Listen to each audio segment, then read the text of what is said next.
el príncipe de los predicadores, Charles Spurgeon. Narrado por Samuel Andrés Chaparro Sandoval.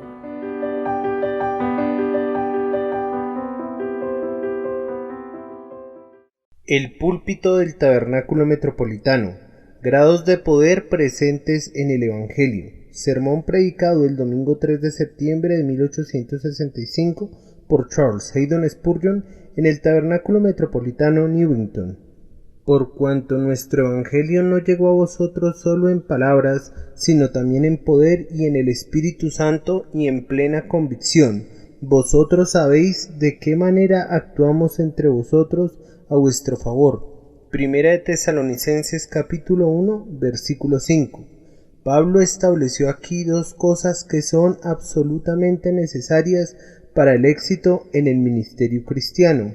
Él llamaba al Evangelio nuestro Evangelio, y esto es absolutamente esencial para un siervo enviado por Jesucristo. Pablo, Silas y Timoteo hablan aquí al unísono y declaran que la palabra que predicaban les era propia en un sentido especial. Cada ministro auténtico debe ser capaz de lo mismo. Nosotros mismos debemos ser salvos antes de que prediquemos la salvación a los demás. Creí, por tanto, hablé. Dice el salmista, nosotros también creemos y por tanto hablamos. Dice todo el colegio de los apóstoles. Sin fe, el maestro religioso es simplemente un hipócrita que no merece respeto. Sin embargo, el ministro cristiano no solamente debe creer en la verdad que afirma, sino que la debe haber experimentado en sí mismo. El agricultor que labora debe ser el primer partícipe del fruto de su trabajo.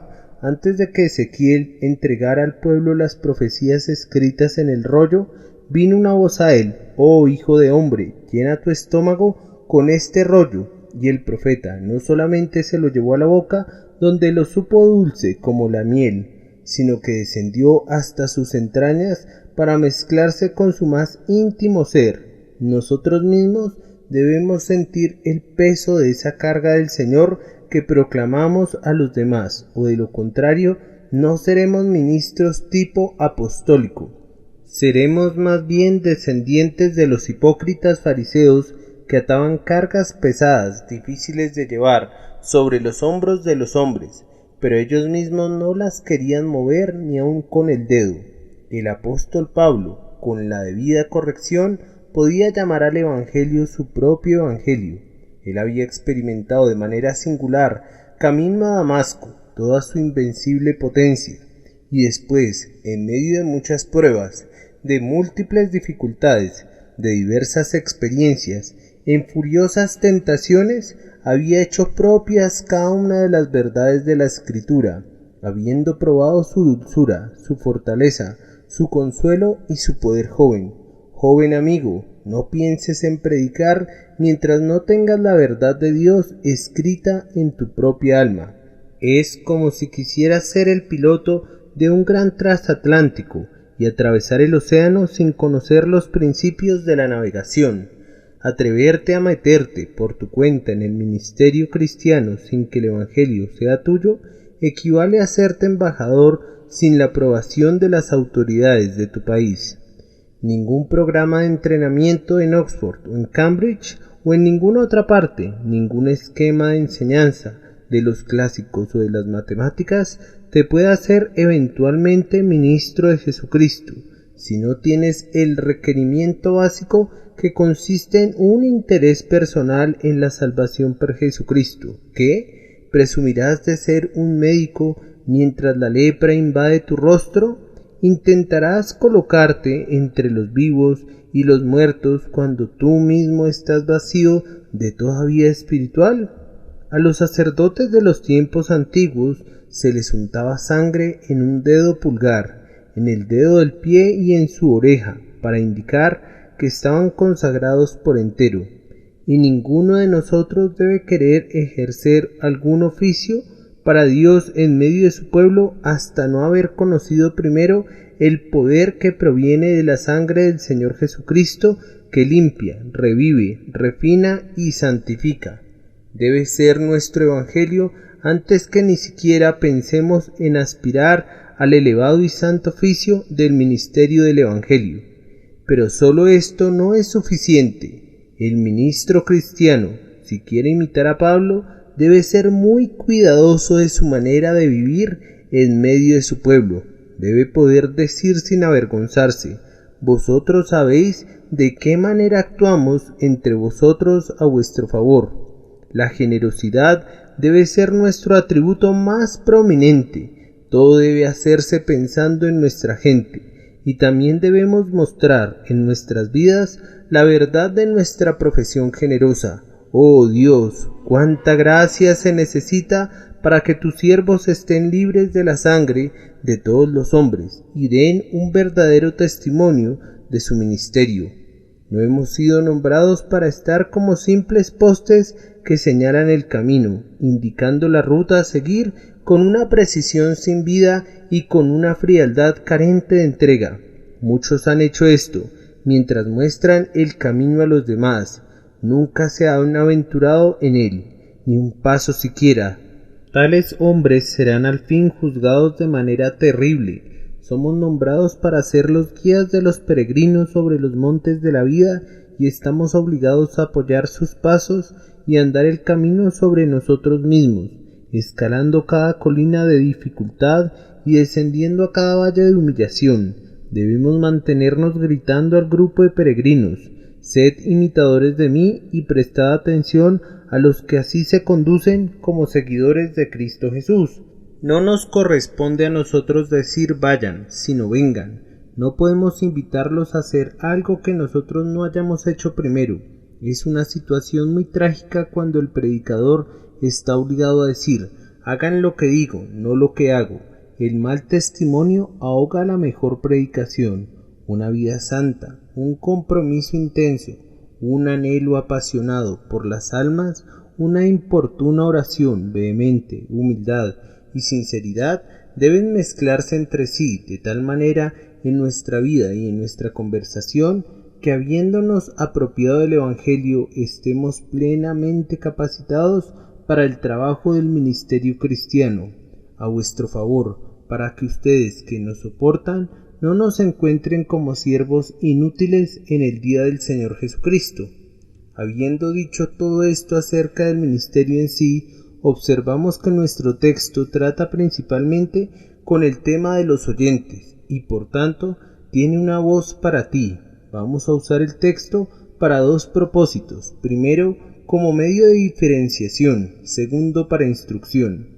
El texto sugiere, y por cierto esto lo hace de manera muy fuerte, una diferenciación que prueba de manera completa los corazones, un modo de examinarnos a nosotros mismos por medio del cual nuestra elección puede ser confirmada y nuestra falta de regeneración puede ser descubierta.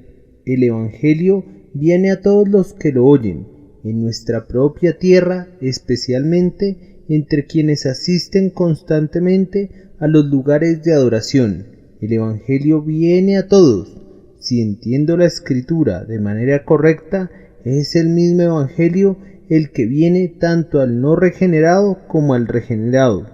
Y mientras que a los unos es olor de muerte para muerte, a los otros es olor de vida para vida. Sin embargo, la distinción no está en el Evangelio, sino en la forma en que es recibido o rechazado.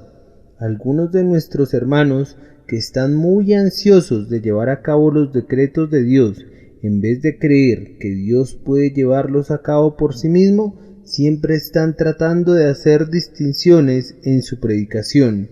Predican un evangelio a un conjunto de pecadores y otro a otra clase diferente. Son muy diferentes a los viejos sembradores que, cuando salían a sembrar, sembraban entre espinas y en los pedregales y junto al camino. Estos hermanos con profunda sabiduría se esfuerzan por encontrar cuál es la buena tierra.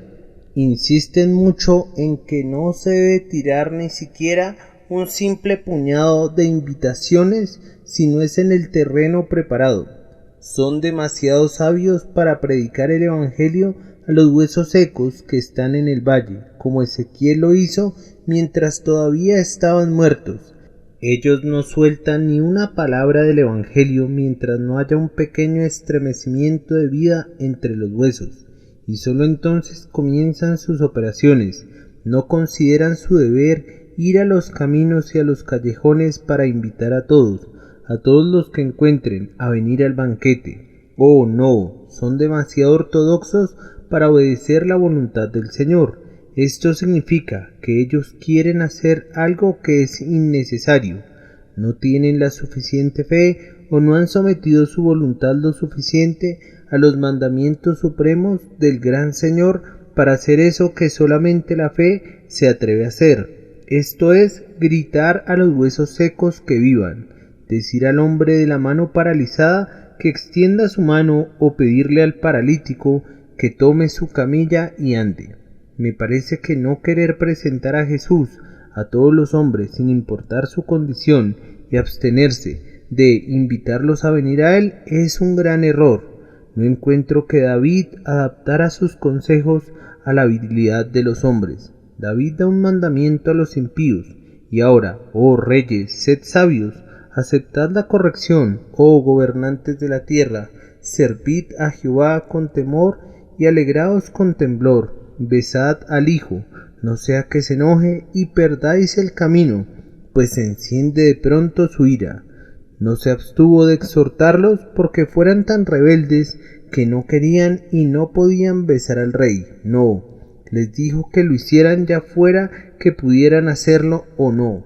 De igual manera, con los profetas, ellos dicen valientemente: lavaos, limpiaos, quitad la maldad de vuestras acciones de delante de mis ojos, dejad de hacer el mal, aprended a hacer el bien. Uno de ellos exclama de manera contundente: adquirid un corazón nuevo y un espíritu nuevo. Ezequiel capítulo 18 versículo 31. Y sin embargo no dudo que él estaba perfectamente de acuerdo con ese otro profeta que enseñó la incapacidad del hombre por medio de aquellas dos memorables preguntas: ¿podrá el hombre de color oscuro cambiar de piel y el leopardo sus manchas? Estos hombres nunca pensaron que tenían que seleccionar lo que tenían que predicar según el grado de poder de sus oyentes. Ellos consideraron el poder que habita en su Dios, que hace que su palabra sea efectiva. Y ocurrió con los apóstoles lo mismo que sucedía con los profetas. Pedro gritó a la multitud congregada alrededor de la puerta del templo llamada Hermosa: por tanto, arrepentíos y convertidos para que sean borrados vuestros pecados.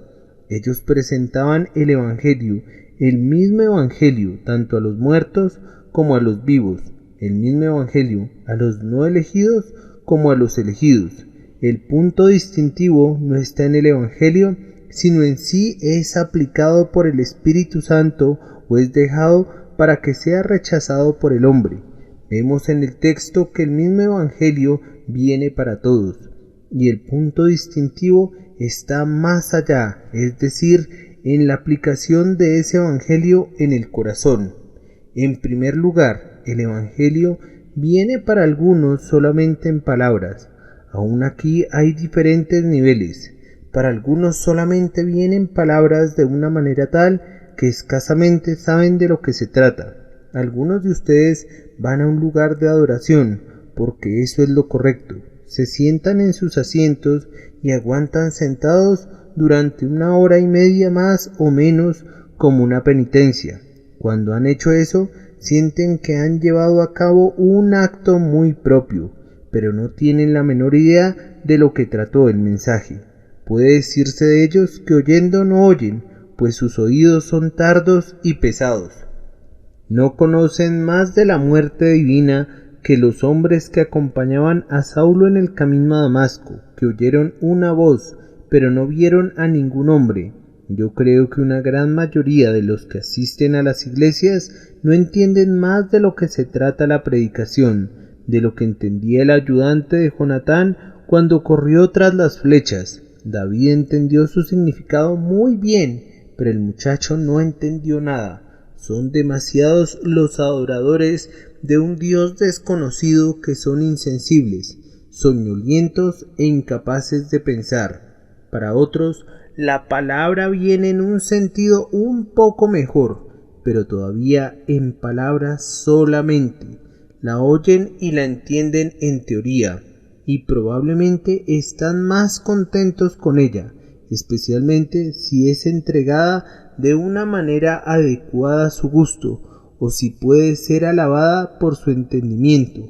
Oyen y no olvidan tan rápido. Ellos pueden recordar y son gratificados con ilustraciones, verdades doctrinales y otras cosas similares. Pero cuando se ha dicho esto, se ha dicho todo.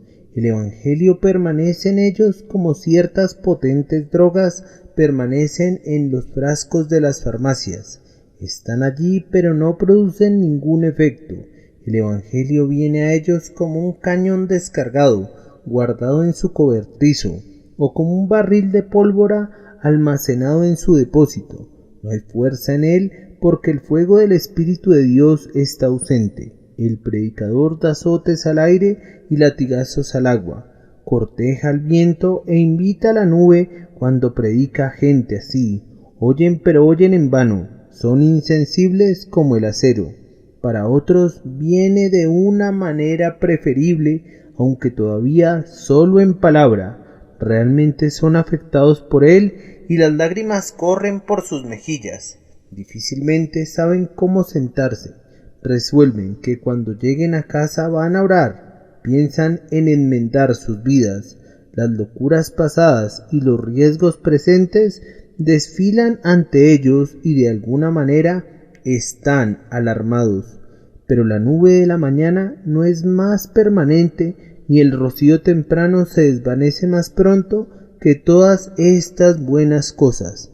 Ellos contemplan su rostro natural a través del cristal de la palabra, pero una vez que salen, olvidan qué clase de hombres son, puesto que la emoción sentida es producida por las palabras y no por el espíritu y la vida de la verdad de Dios. Queridos hermanos y hermanas, los hombres lloran en el teatro y lloran con más llanto allí que en muchos lugares de adoración. Por lo tanto, simplemente llorar por la influencia de algún sermón no es señal de haber obtenido algún beneficio de él. Algunos de mis hermanos predicadores son expertos en desenterrar a los muertos. Te llevan a las urnas funerarias de tus padres o te recuerdan a tus pequeñitos que han partido y posiblemente son el medio de introducir mejores sentimientos mediante este tipo de trabajo sobre las emociones. Pero yo no estoy tan convencido de eso. Me temo que buena parte de las santas lágrimas derramadas por ojos humanos en nuestros lugares de adoración no es más valiosa que el agua bendita colocada junto a la puerta de entrada de las iglesias católicas. Es simplemente agua de los ojos, después de todo, y no quebrantamiento del corazón. La simple excitación producida por la oratoria es el arma que utiliza el mundo para obtener su fin. Necesitamos algo más que eso para los propósitos espirituales. Si pudiéramos hablar en lenguas de hombres y de ángeles y conmoverlos hasta alcanzar el entusiasmo que Demóstenes generaba en los antiguos griegos, que lo que escuchaba, todo eso no serviría de nada si solo fuera el efecto del lenguaje apasionado del predicador y su fuerza al expresarlo. El Evangelio habría venido a ustedes en palabras solamente, y lo que es nacido de la carne es carne y solo eso. En este punto puedo preguntar muy solemnemente si no es cierto que algunos miembros de esta congregación conocen la verdad solamente de palabra. Hay una cierta clase de personas, y algunas de ellas se encuentran presentes esta mañana, que son oidores profesionales de sermones. Van un domingo a escuchar al señor A, y después otro domingo van a escuchar al señor B. Y siempre llevan con ellos sacarómetros, o sea, instrumentos para medir la cantidad de dulzura en cada sermón, y hacen una medición del estilo y de la manera del predicador. Registran todos los disparates que dice y deciden cómo puede ser mejorado, y lo comparan y lo contrastan con otros predicadores como si fuesen probadores de té y están probando té Lipton o Lax, o comerciantes de quesos probando queso manchego o tipo americano.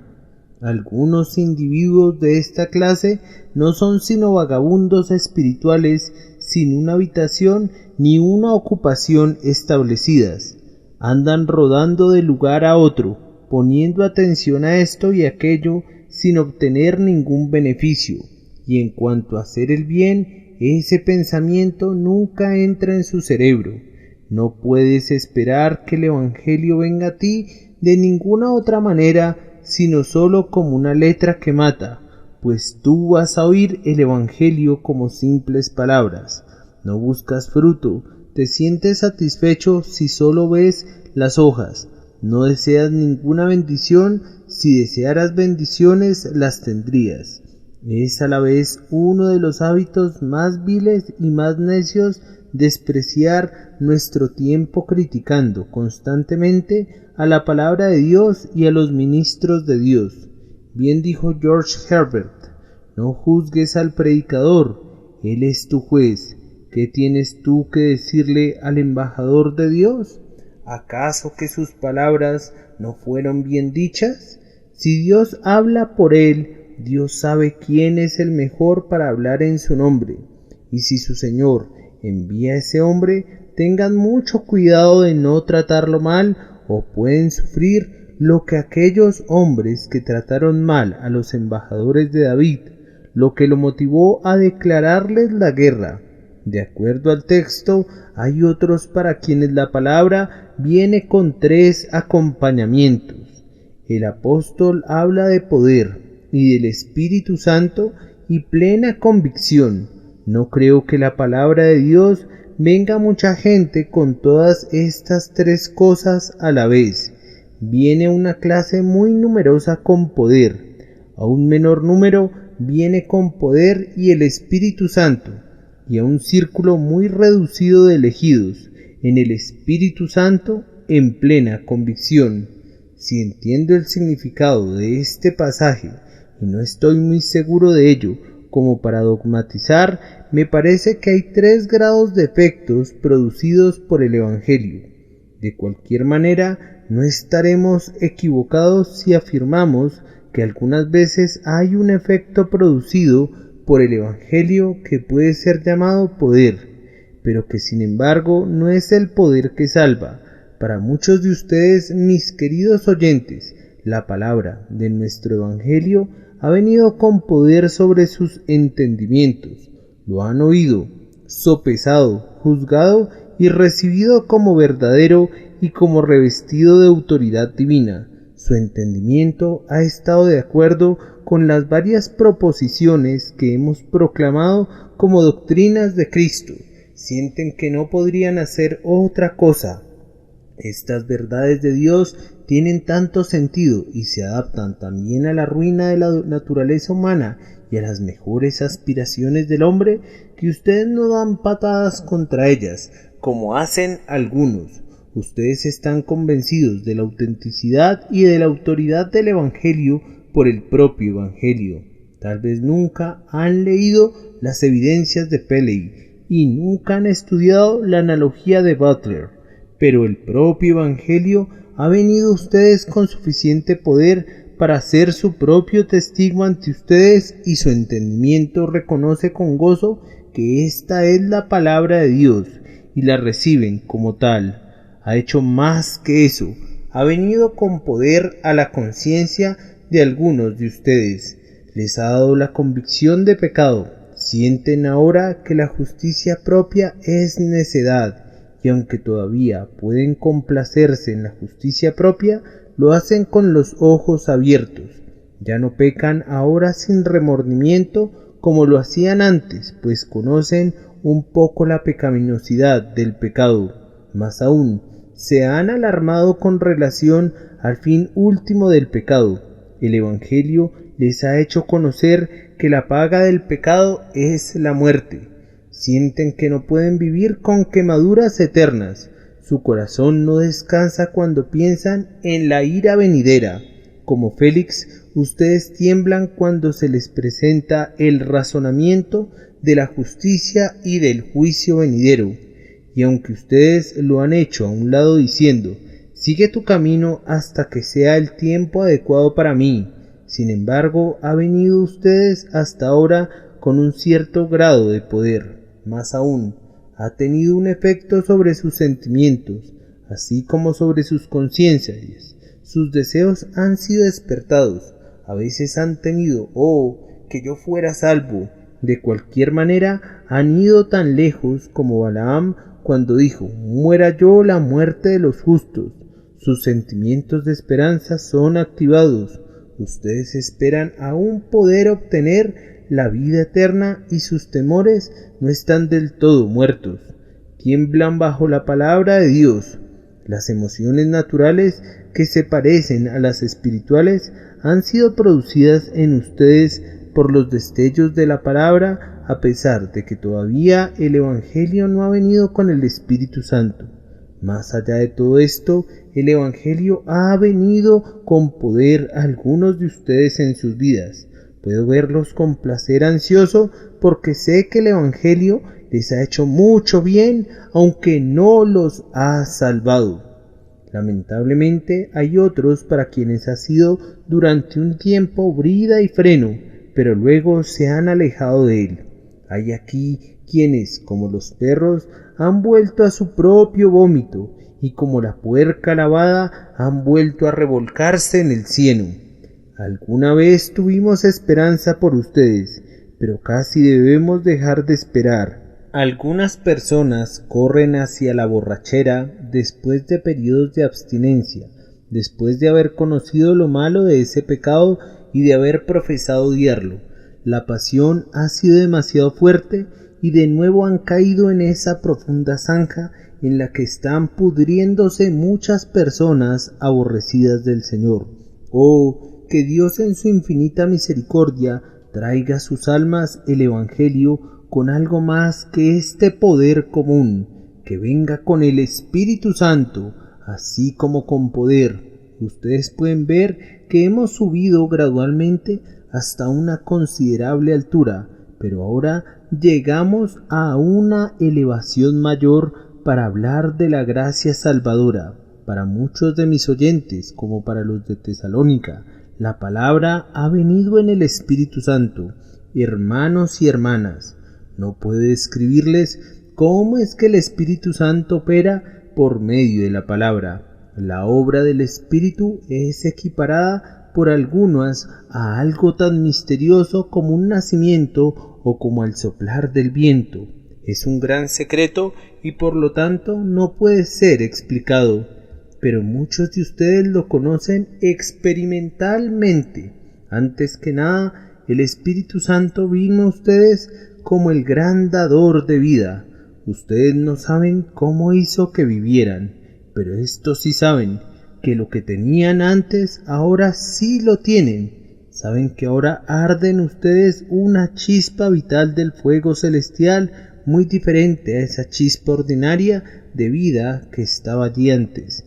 Mientras oían a la letra que mata, el Espíritu de Dios vino con ella y el Espíritu que da vida los hizo vivir con una vida nueva, más elevada y más bendita.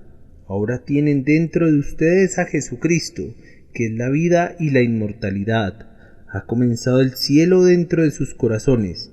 Han pasado de la muerte a la vida y nunca vendrán a estar bajo condenación. Para ustedes la palabra de Dios ha venido con el Espíritu Santo en un sentido que revive. Después entró con un poder iluminador. Los iluminó en cuanto a sus pecados. Cuánta oscuridad descubrieron en sus pecados cuando el Espíritu Santo proyectó una luz sobre ellos. Hermanos, no tenían ni la menor idea que eran tan pecadores como resultaron ser. El Espíritu Santo los alarmó y los asombró con revelaciones de esa profundidad grande y sin fondo de depravación que ustedes descubrieron que se levantaba de sus almas. Ustedes estaban alarmados, humillados, arrojados sobre el polvo. Tal vez comenzaron a desesperar. pero la misma iluminación del Espíritu vino a consolarlos, pues entonces Él les mostró a Jesucristo, les mostró el poder ilimitado de su sangre para quitar sus ilimitados pecados, les reveló su deseo de recibirlos tal como eran, lo adecuado que es Él para su caso y condición, y tan pronto como vieron a Jesús a la luz del Espíritu Santo, miraron hacia Él y fueron aligerados, y por lo tanto su rostro nunca ha sido avergonzado. Así pues, el Espíritu de Dios vino a ustedes como luz para disipar su oscuridad y darles gozo y paz. Desde entonces han experimentado al Espíritu Santo como su consolador. En medio de las sombras más profundas, Él se ha levantado como la luz del sol sobre sus almas. Él ha quitado sus cargas, el bendito Paráclito. Él ha traído a Cristo y las cosas de Cristo a su memoria. Él ha abierto para ustedes preciosas promesas. Él ha roto la cáscara y les ha dado a participar del fruto del privilegio del pacto de la gracia. Él ha roto el hueso y les ha satisfecho con la médula y la grosura que provienen de las cosas profundas de Dios. Sus alas de paloma extendidas sobre ustedes traen orden en medio de la confusión y dan un amable consuelo en medio de la adversidad. Ustedes también han sentido las energías ardientes del Espíritu Santo. Él ha descansado en ustedes cuando han escuchado la palabra como espíritu consumidor.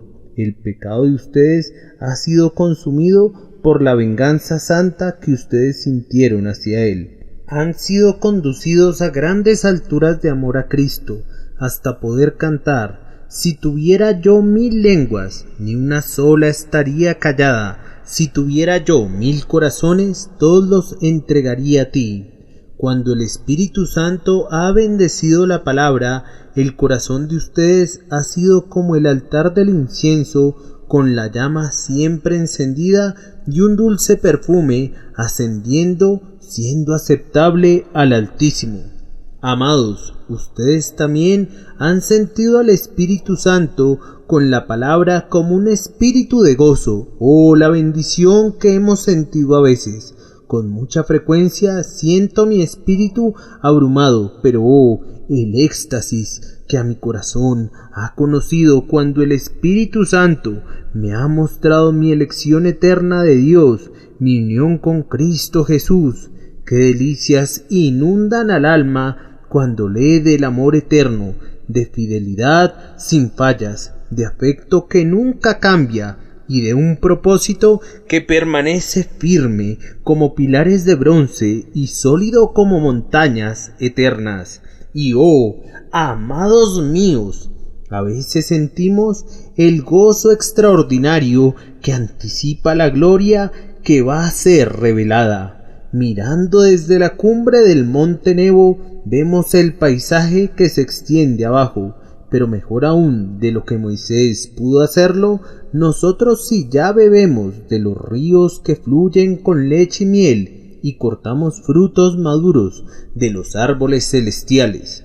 En comunión con Cristo Jesús podemos probar el sabor de la gloria venidera. Entonces esto es recibir la palabra en el Espíritu Santo. Amados, espero que sepamos lo que esto significa, y para quienes no lo saben, que cada una de las almas vivientes eleve esta oración aquí.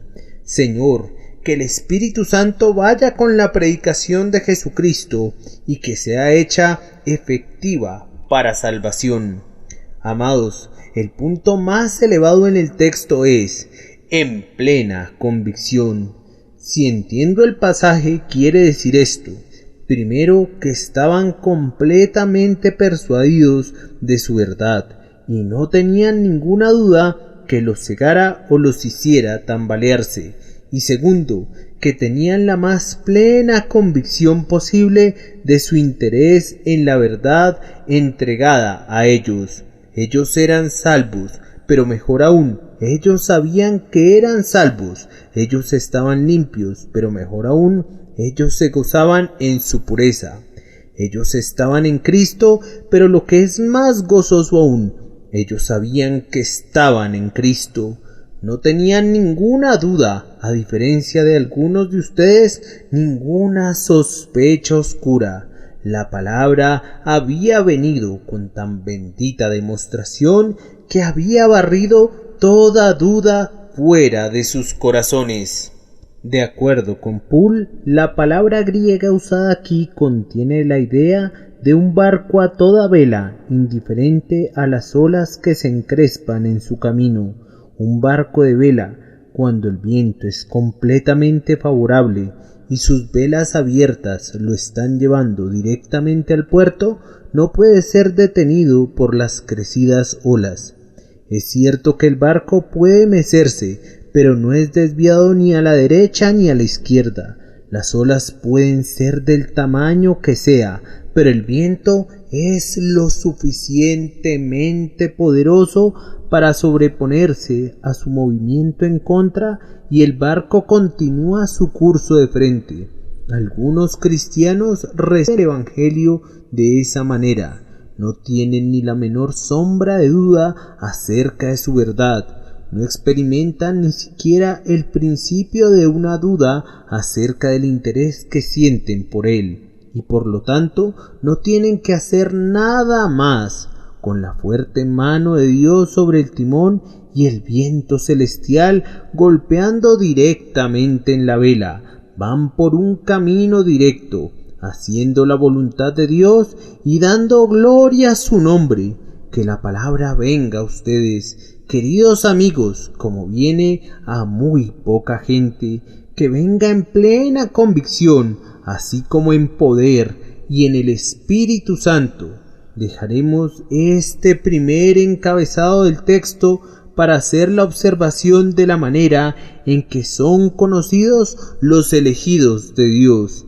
El apóstol dice: porque hemos conocido, hermanos amados de Dios, vuestra elección. ¿Cómo? Sabiéndolo, no porque tratamos de adivinar al respecto, no porque ustedes se preguntan si son pecadores que han despertado o si son pecadores sensibles o insensibles, no porque se ha esperado para predicarles el Evangelio hasta que han estado preparados para recibir el Evangelio, sino predicándoles el Evangelio en el estado en que se encontraban y descubriendo quiénes eran los elegidos por esto, que los elegidos recibieron el Evangelio tal como vino, en poder y en el Espíritu Santo y en plena convicción.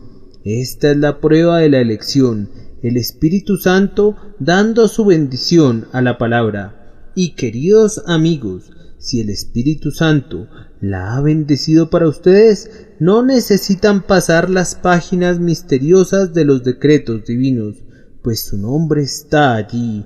No es mi palabra la que afirma esto, sino la palabra de Dios. Él no los hubiera traído al punto de sentir la vida del Espíritu Santo habitando dentro de sí, no lo hubiera destinado para la vida eterna desde el principio del mundo.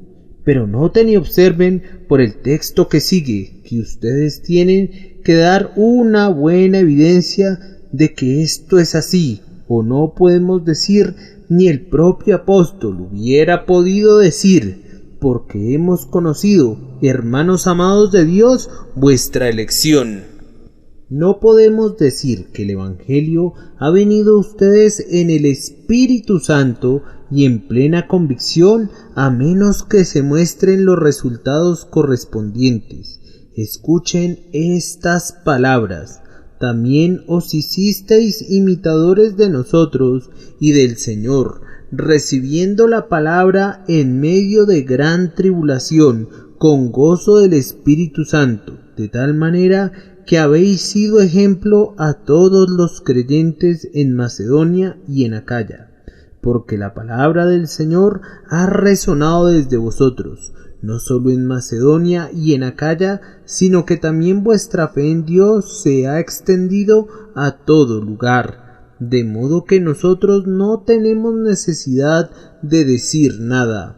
pues ellos mismos cuentan de nosotros la buena recepción que tuvimos por parte de vosotros, y cómo os convertisteis de los ídolos a Dios, para servir al Dios vivo y verdadero, y para esperar de los cielos a su Hijo, a quien resucitó de entre los muertos, a Jesús, quien nos libra de la ira venidera. Aquí pueden ver una imitación del ejemplo apostólico, una fe que llega a ser tan conocida que su fama se extiende, un gozo que no puede ser apagado por la aflicción misma, y una perseverancia que permanece a pesar de todas las dificultades. Pueden ver una conversión que renuncia a los ídolos más queridos y nos une a Cristo y nos hace velar y esperarlo a Él. Todas estas cosas son necesarias como pruebas que el Espíritu Santo ha acompañado a la palabra. Oh amados hermanos, quisiera que todos los miembros de esta congregación fueran no solamente convertidos, sino convertidos de tal manera que no hubiera ninguna duda al respecto. Quisiera que no solamente fueran cristianos, sino cristianos dando tales frutos que no pueda existir ninguna duda de que han recibido la palabra en plena convicción. Entonces será igualmente claro que ustedes son los elegidos de Dios. Que el Señor nos conceda que la palabra aquí sea como un poderoso imán colocado entre un montón de piezas de acero y de cenizas, capaz de atraer a todas las piezas hacia Él, porque eso es lo que debe hacer el Evangelio. Debe diferenciar entre lo precioso y lo vil. Debe ser el aventador de Dios para separar a sus elegidos de los que son abandonados a su propia ruina, y sólo puede hacer esto por la forma en que es recibido, demostrando la elección de los que lo reciben en el Espíritu Santo. Esto es suficiente en cuanto a la diferenciación. Ténganme paciencia durante unos cuantos minutos más mientras usamos ahora el texto para una enseñanza práctica. Es claro por el texto que no basta con predicar el Evangelio, se requiere algo más que eso para la conversión de las almas.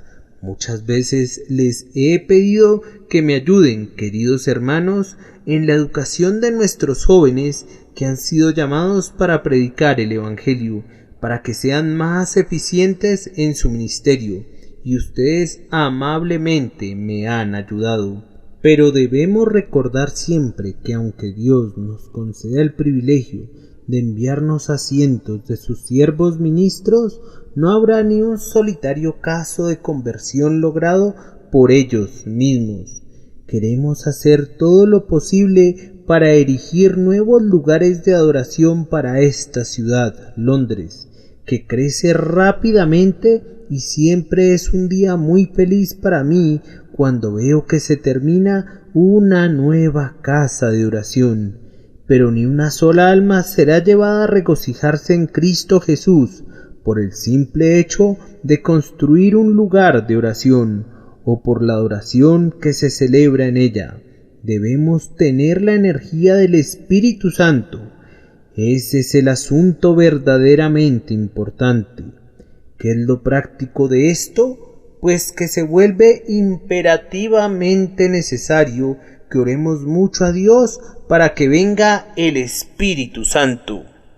Tenemos el espíritu de oración en medio de nosotros como iglesia. Les pido de todo corazón que no lo pierdan nunca. Hay aquí algunos hermanos y hermanas que nunca faltan a nuestra gran reunión de oración de los lunes por la noche y cuyas plegarias han atraído muchas bendiciones. Pero si quiero ser honesto, debo decir que hay algunos que podrían venir si quisieran, pero muy raramente nos favorecen con su presencia, o mejor dicho, que raramente se conceden el placer de esperar en Dios en las reuniones de oración. Ustedes no son nuestros mejores congregantes, nunca serán de los mejores miembros de nuestra congregación si se mantienen alejados sin tener una excusa justificable. No les digo esto a quienes sé que deben estar ausentes. No lo digo para atraer a las señoras que más bien deben atender a sus maridos o para atraer a los señores que deben estar atendiendo sus negocios, pero lo digo para quienes sí pudieran estar aquí y que no sufrirían en nada por venir. Y debo aclarar lo que quiero decir con esto. Tengo mucho menos de qué quejarme en relación a esto que cualquier otra persona en la cristiandad, pues no he conocido ni he oído de ningún otro lugar cuya asistencia a las reuniones de oración mantenga una proporción tan buena y justa en relación a las reuniones dominicales que esta congregación. Pero aún así, hermanos, queremos que todos ustedes oren. Quisiera poder verlos a todos. Oh, sería un día muy feliz si pudiéramos ver este lugar lleno los lunes por la noche. No veo por qué no pueda ser así. Me parece que si sus corazones se encendieran completamente alguna vez, podríamos llenar este templo en la reunión de oración. ¿Y qué bendiciones podríamos esperar recibir?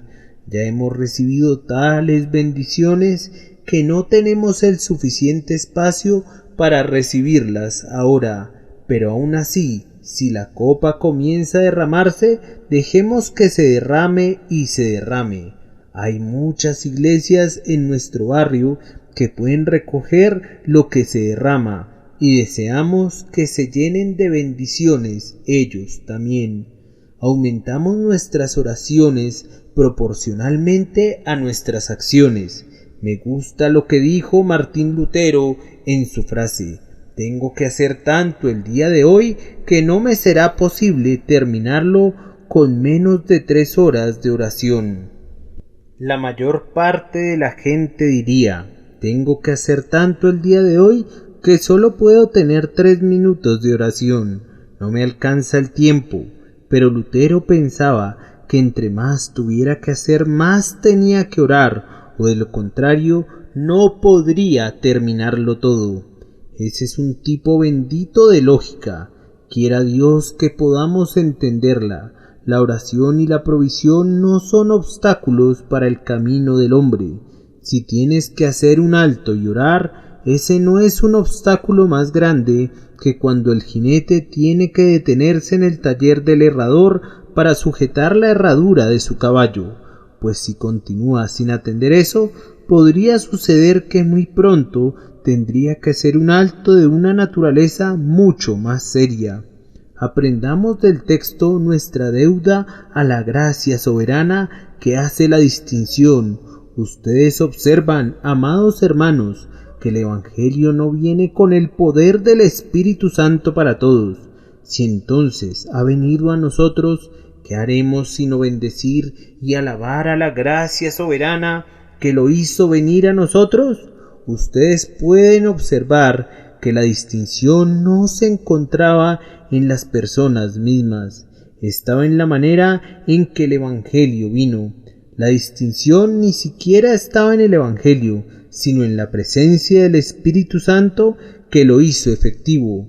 Si han oído la palabra con poder, queridos hermanos, no fue porque ustedes estaban más preparados, porque estaban menos inclinados hacia el pecado o sentían más amistad hacia Dios. Ustedes eran forasteros, extraños, extranjeros, enemigos. Ustedes estaban muertos en delitos y pecados, igual que lo estaban los otros y que todavía lo están. No había en ustedes ningún mérito, descrito por la teología escolástica, como dado por la generosidad divina que se pudiera encontrar con la gracia de Cristo.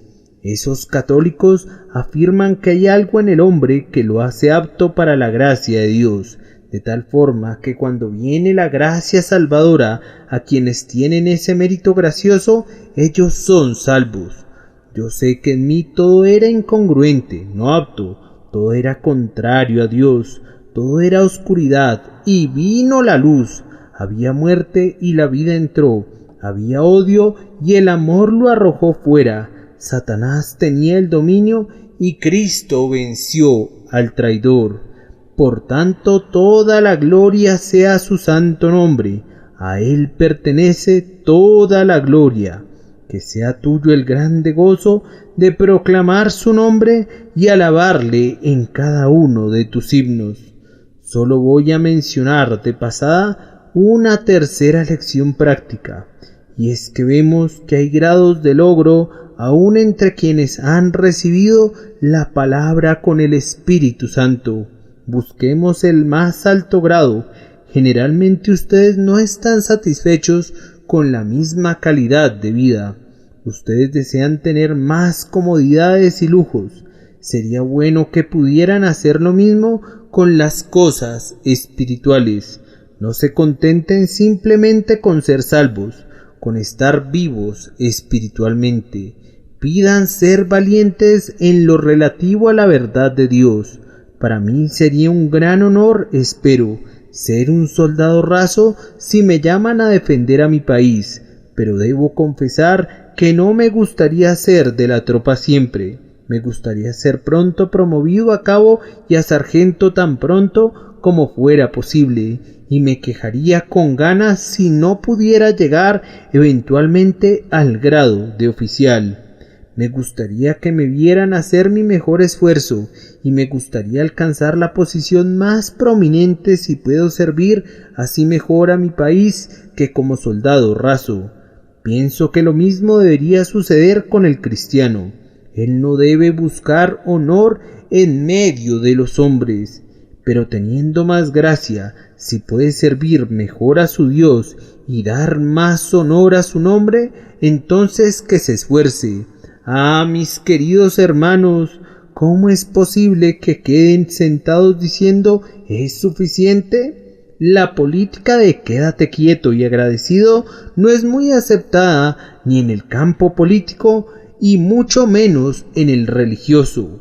Arriba y adelante, de la misma forma que el águila tiene por lema superior y se remonta más alto y más alto y más alto hasta que el ala joven que al principio temblaba ante la altura ha crecido para convertirse en esa ala fortalecida que la hace compañera del sol y del rayo. Que así también haga el cristiano. Correrán y no se cansarán, y los cristianos que buscan levantarán las alas como águilas. Adelante, compañero soldado, sé más valiente aún, hasta que tu nombre sea escrito entre los 3 primeros. Para terminar, ¿no nos muestra indirectamente este texto como última lección práctica? ¿Como un privilegio se puede convertir en una maldición? La palabra de Dios ha venido a todos ustedes. Supongo que no hay nadie aquí que no haya oído la historia del amor de Dios en Cristo Jesús. Se les ha dicho muchas veces que aunque el hombre ha caído y ha ofendido a Dios, sin embargo el Señor ha puesto a su Hijo que sufre, Cristo Jesús, para que sea propiciación por el pecado y que por medio de la fe en su nombre todo aquel que en él cree no se pierda. Se les ha dicho que Dios espera para derramar su gracia y todo aquel que mira a Cristo vivirá. El que invoca el nombre del Señor será salvo. Ahora, habiendo oído esto, independientemente de lo que otros les digan, nos sentimos obligados, como ante Dios, a advertirles que si viene a ustedes en palabras solamente, aumentará su condenación. Ciertos predicadores piensan que esta palabra no es olor de muerte para muerte, pero sí lo es. Cualquiera que sea su teoría, no importa lo que la teología hipercalvinista tenga que decir. Dice la palabra de Dios que será más tolerable para Tiro y Sidón en el día del juicio de lo que será para Capernaum y Betsaida, porque oyeron la palabra, pero no se arrepintieron. ustedes no son máquinas, ustedes no son simples criaturas sobre las que se actúa. Ustedes deben actuar de la misma manera que son movidas, y cada buena palabra que llega a su oído es escrita como una deuda en contra de ustedes. No hay ninguna declaración en el Evangelio de Jesucristo que, si es rechazada, no los deje en un grado de mayor desobediencia de la que estaban. Recuerden cómo lo establece el apóstol.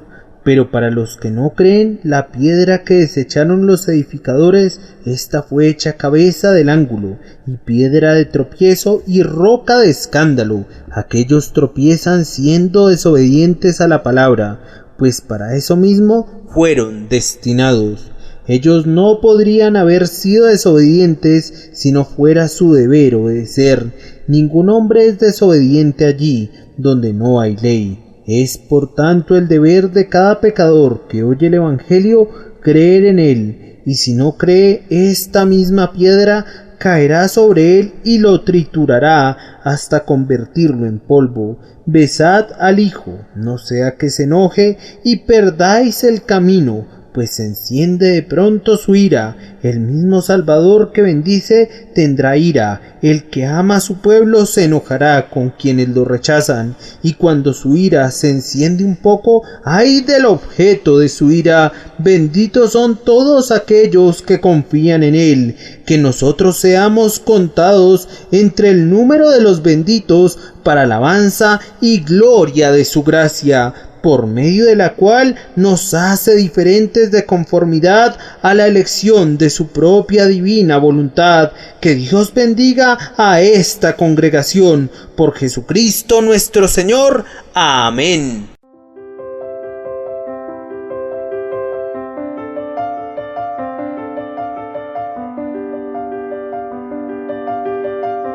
El príncipe de los predicadores, Charles Spurgeon. Narrado por Samuel Andrés Chaparro Sandoval.